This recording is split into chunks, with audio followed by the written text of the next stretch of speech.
Halo, assalamualaikum warahmatullahi wabarakatuh. Perkenalkan, nama saya Felicia Putri Anggraini dari kelas 5B Tadris Bahasa Indonesia. Di sini saya mau mempresentasikan tentang profil bahan ajar saya. Profil bahan ajar yang berjudul Berkreasi dengan Cerita Rakyat.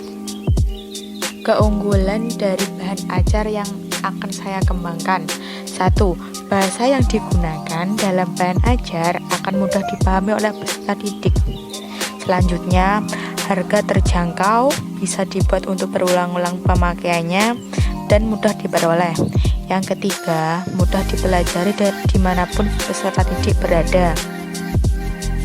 Bentuk bahan ajar yang akan saya kembangkan yaitu berbentuk cetak dan berupa modul.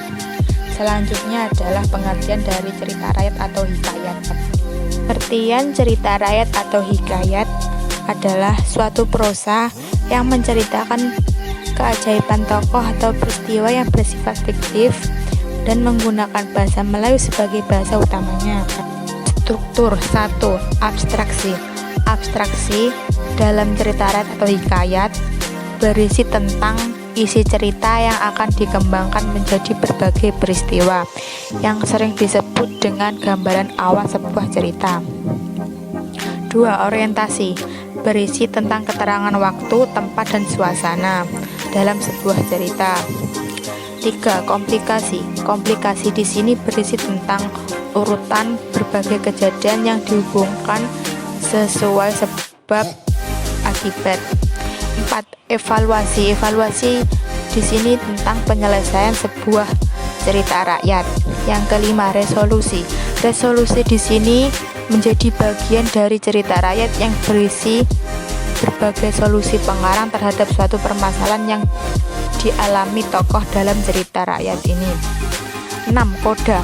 Koda adalah bagian akhir dari cerita rakyat yang sering disebut sebagai simpulan.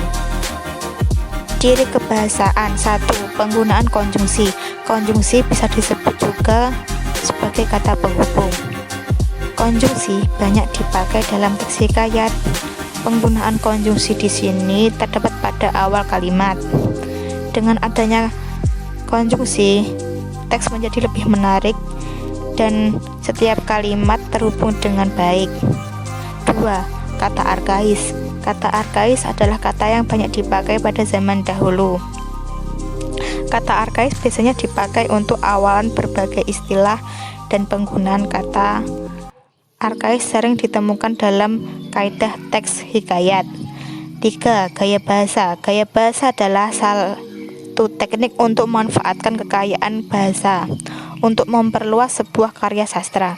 Dengan gaya bahasa, maka suatu teks ini menjadi lebih menarik dan ceritanya menjadi bervariatif.